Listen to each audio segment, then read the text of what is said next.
Shalom. Bien-aimés dans le Seigneur, avant d'aborder le nouveau thème, je vous rappelle encore notre appel de fonds de solidarité à l'endroit de notre sœur qui est sinistrée par les inondations.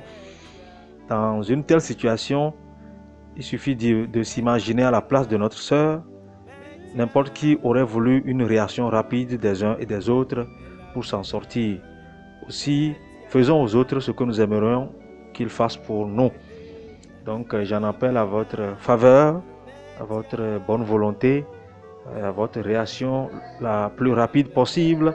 Il nous reste encore 6 jours d'opération afin que nous puissions clôturer et que nous puissions agir envers cette sœur et pour qu'elle soit soulagée de tout ce qu'elle traverse.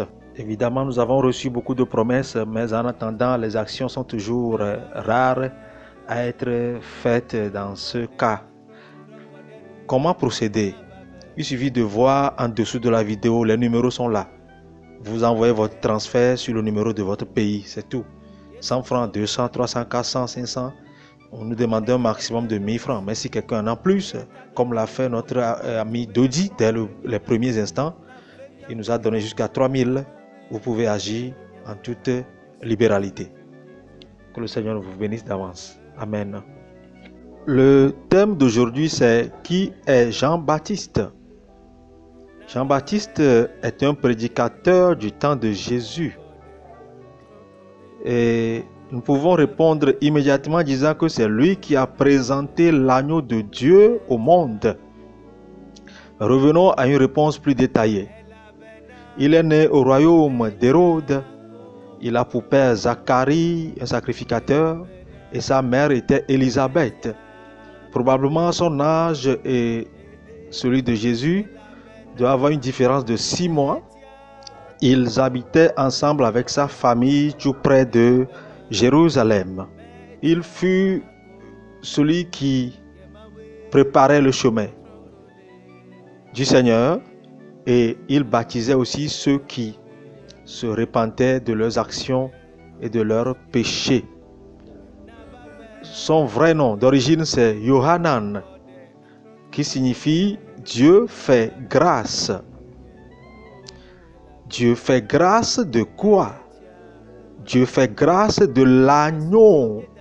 L'agneau qui ôte le péché du monde. À cause de son mandat unique, l'agneau a dit de lui, parmi ceux qui sont nés de femmes, il n'y en a point de plus grand que Jean.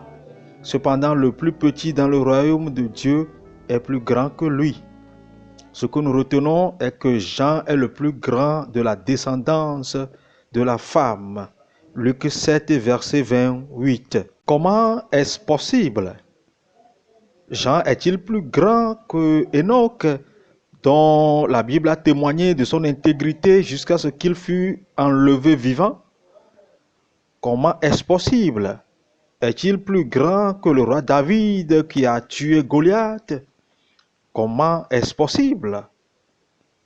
Est-il plus grand que Josué qui a combattu à côté de l'armée céleste et son chef qui a ordonné au soleil de s'arrêter jusqu'à ce qu'il extermine les ennemis?